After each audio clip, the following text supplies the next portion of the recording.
Or does it leave you wanting a bit more? Oh no, it's a win we needed to have. There's no doubt about that in the competition. That's getting very, very tight, isn't it, right now? And put us on 12 wins for the year and give ourselves probably a good opportunity in the coming few weeks. Does it concern you, that contested ball number again? And it was well, we're certainly down over the course of the night, but it was much better than it has been. So I think you can't ever come back from probably where we'd been in a couple of times in the last few weeks to probably perfect tonight. But I thought we were willing to go to the contest a bit better tonight, and we're a bit better in that space, albeit we didn't win it. What did you make of that first quarter, Ken, where the team made 2 tackles in the entire quarter? Yeah, I think Collingwood certainly played a possession-style game, and it didn't probably stay in close for long. There wasn't a lot of stoppages either in that quarter, so you know it's not perfect. I'd say it's not perfect, but it was a pretty uncontested game in the first quarter. So I think both sides probably, Collingwood got 20, but we certainly didn't worry him too much with the tackle number, did we? Throwing Dougal Howard back in defence, obviously lots of talk he'd come in for Jacko and just play up forward, but what do you sort of think of his performance tonight against Darcy Moore? Yeah, first game in, what was it? Over a year and a half nearly. I was pretty pleased for him, to be honest, to get through the game. I thought, I think his size, his speed are really important, and it was a pretty important little goal at the end for him to celebrate with, so you could see his speed on show there, couldn't you? I think he was faster running for the crowd than he was running into open goal. Can you keep him there, or is he still going to be naturally suited to being a forward? Oh, no. I think the jury's out with us a little bit, because his comeback this year from the injury has made it easy for him to play down back. We've been a bit cautious with him from a knee, and what he's done when he's gone down there is he's shown us some real things that we like and we haven't got a lot of, and that's clearly size and speed together, so that helps us a bit, I reckon. So how do you deal with that result? How much of it is good and how much of it is still a lot of work to be done? When you come off the back of what we come off last week, when we played a side hasn't lost a game in the last month, you come away with a 20-odd point win. It wasn't our most convincing, but I'm pretty pleased for the boys to respond and, as I said, win a really important game in the scheme of things within the season on the line like it is. Does it show just how much confidence was knocked out of them the week before that it had to be such a sluggish game, this one? Yeah, look, I'm not sure. I think it was probably always going to be a bit like that. As I said, the opposition have been playing pretty well, and they've changed their game style a little bit from even 6 weeks ago. They're really desperate to control the ball and paint the fence a little bit wider, and it makes it a bit harder for you to get the game exactly the way you want. And we weren't, there's no doubt we weren't as clean and as polished around the contest as we would have liked.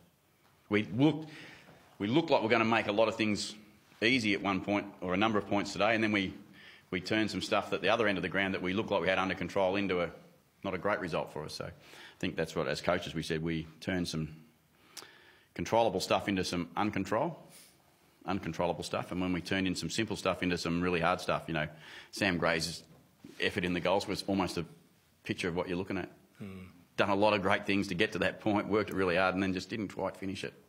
Did the midfield group sort of answer a few questions that you might have had of them in the last maybe 3 or 4 weeks, and I suppose especially the showdown last week? Yeah, no, I haven't got any question. I mean, I've got a lot of belief in them. Yep. There's no problem too. I believe in the midfield group. There's no doubt about that. And they haven't been playing as a group at their absolute collective best, but I think it's good signs from today that they worked back into it. Ollie and Brad both worked back into it pretty well today and did some really strong stuff. Yeah, because you have backed them in. Obviously, there were 5 changes to the side, but no real, apart from obviously Sam Powell-Pepper being rested, but no real mass changes apart from that to the midfield. So you have backed them in though. Yeah, and they deserve to be backed in.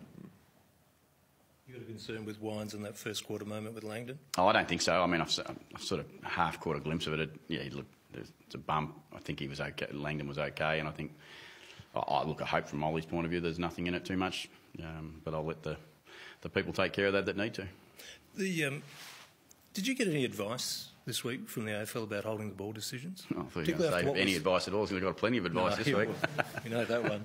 But after you see now that they're penalising if you pin the arms and the head comes to the ground, have you been advised? No. So how do you then coach your players to deal with that? Oh, I think we understand that. I think we understand the rules pretty well. We know that you tackle and you tackle hard, and you do pin arms and head makes contact. I think it's unfortunate what's happened in the last, but we're pretty clear that was probably going to happen. It's not like I'm surprised that those players were rubbed out. It's just what I probably expect would happen. Any injuries out of the game tonight, Ken? No, all good so far. All sweet, okay. And Pepper's still that plan to come back for the Bulldogs game next week? Definitely come back for the Bulldogs game next week. Yes, that is the plan, and that's we've got away with giving him a rest, and I think we'll unleash him again next week and see how he goes. But I reckon he'll be a bit fresher. Was that Tringo? What did you learn about him yesterday? No, I thought all the boys who went back played pretty well without singling any individuals out, because there was a number that went back, and I thought they all did some pretty positive things for us. Just on next week, Ken, there's a bit of a bonus that you play the Dogs in Ballarat rather than Etihad or MCG. I'm not sure. I love Ballarat, but I've been there a couple of times, but it gets pretty cold up there sometimes. And look, it's wherever we play them, that's not going to be the issue. It's how we compete with them, and they're a pretty fierce group when they're up and about, and they've been playing some strong footy again, and both teams are desperate to play a part of the finals, and that's going to make it a pretty willing game, I'd have thought. Essentially neutral turf, though, wouldn't it?